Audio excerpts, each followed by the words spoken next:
Good day po sa inyong lahat. Kumusta na po kayo? Hindi na po natin patatagalin pa. Nung nakaraang video kahapon ay napanood nyo po yung kung magkano nga ba yung kita sa 5,040 heads capacity na paitloging manok.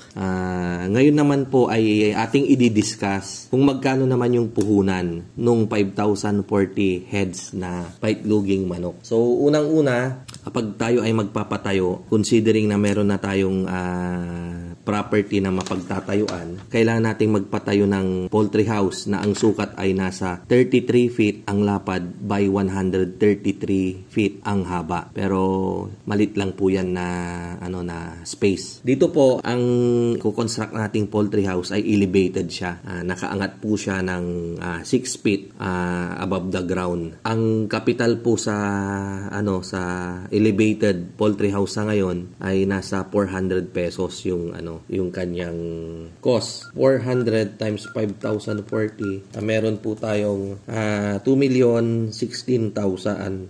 And then yung cages, 5,040, multiply naman natin siya sa 156.25, 787,500. And then yung si RTL natin, 5,040 times 360, 1,814,400. Ang total po niyan na nagastos natin ay 4,617,900 pesos. Yan po yung cost niya.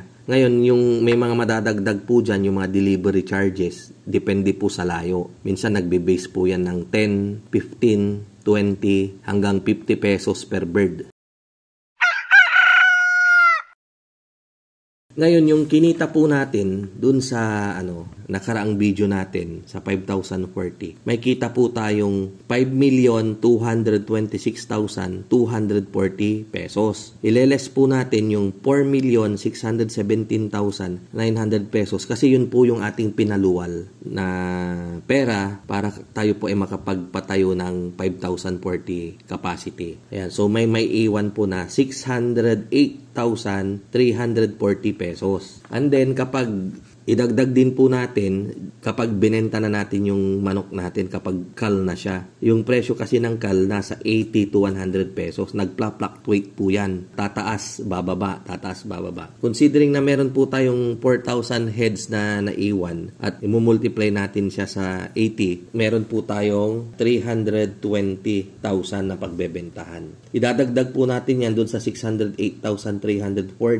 So meron po tayong 928,340. Idagdag po natin dyan yung pagbebentahan natin ng ipot ng manok. Sabihin na natin mga nasa 50,000 po yan. I-harvest yung ipot ng manok every 3 months. So, sabihin na natin, every 3 months, ipapapakyaw natin yan ng 10,000 pesos. So, si 10,000 pesos, sa isang cycle, sabihin na natin 5 beses tayong haharvestan. So, 10,000 times 5, 50,000. And then, yung sako natin, 11 bags daily, i-compute po natin sa 16 months, meron po tayong maiipon na sako na 5,280. Tapos, dito sa amin, benta ko lang 6 pesos. So, 32,200 pesos. So, all in all, meron tayong 1,010,000 pesos, 540 na natitirang pera. May nakalimutan po tayong idagdag sa expenses.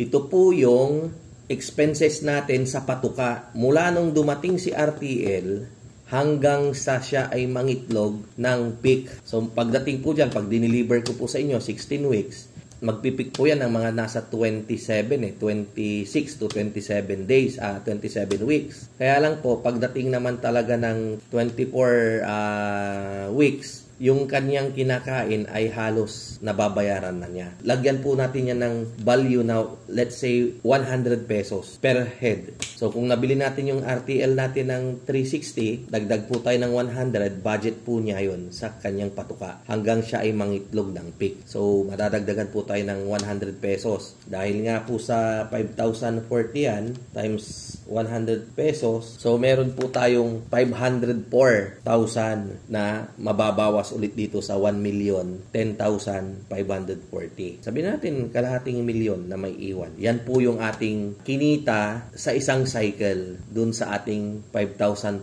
heads na manok. Ngayon, you might say, yung mga iba, magtataka sila na, oh, ang liit naman pala. Talagang ganyan. Actually po, yung ibang negosyo, alam nyo yung nagpapatayo siya ng tunnel vent. Yung sa broiler naman po ito. Gumagastos po sila ng 18 to 20 million sa isang building. Alam niyo po ba kung ilang taon nila bago mabawi yung kanilang 18 to 20 million pesos? 7 to 10 years po bago nila mabawi yun.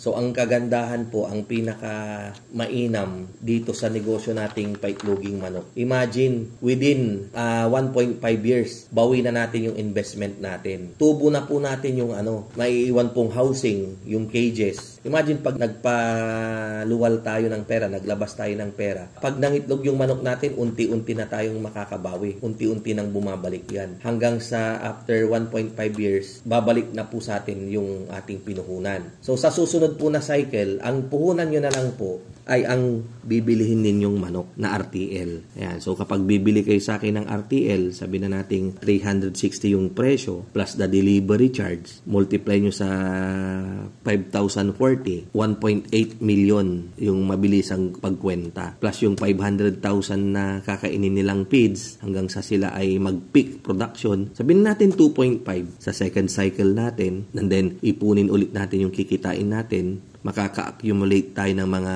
more or less mga 6.5 million. So si 6.5 million na kinita natin, balikan nyo po yung video natin nung nakaraan, bawas natin yung 2.5 million na pinuhunan natin. So meron na tayong 4 million. Pero syempre ito, nasa tamang pag-aalaga po dapat, di ba? Dapat manood kayo ng vlog ni Mang Mags. Yan, kasi nga po napakahirap din, to tell you honestly, napakahirap din po ng negosyo natin na may buhay. Kailangan mo talagang tutukan, bantayan, hindi mapabayaan sa tubig, lalo na yung kapag may mga tauhan tayo na pabaya. Yan, so ang magsasuffer yung manok. Pag nagsuffer yung manok, magsasuffer din tayo kasi hindi mangingitlog ng maayos yung manok. Pag hindi siya nangitlog ng maayos, hindi tayo makocompensate. So ganun lang po yan. Ang sarap pakinggan, ang sarap panoorin, pero syempre kailangan din nating tutukan talaga yung negosyo natin. Hanggang sa muli, sana nabigyan ko po kayo ng kaliwanagan regarding sa topic natin for today. Maraming salamat po sa walang sawa ninyong panunood sa mga vlog natin. And then, nagpapasalamat po pala ako dahil hindi ko alam na yung subscriber pala natin ay almost 17,000 na. Medyo naligaw po ako for the past few weeks. Dahil nga sa ako'y nagkatrangkaso and then naoperahan. Hindi ko na monitor yung ating channel. So, pagtingin ko na lang kahapon. Kaya nga napansin ninyo almost 16,000 ka. Kung ganun, yun pala 16,800 na. Ayan. So, thank you po. Thank you. Utang na loob ko pong lahat yan sa inyo. Ayan. Asahan nyo po na gagawa pa po tayo ng mga iba't ibang mga topics na makakatulong po sa inyo. So, abangan nyo po yung mga susunod nating video. Thank you po. God bless and mabuhay.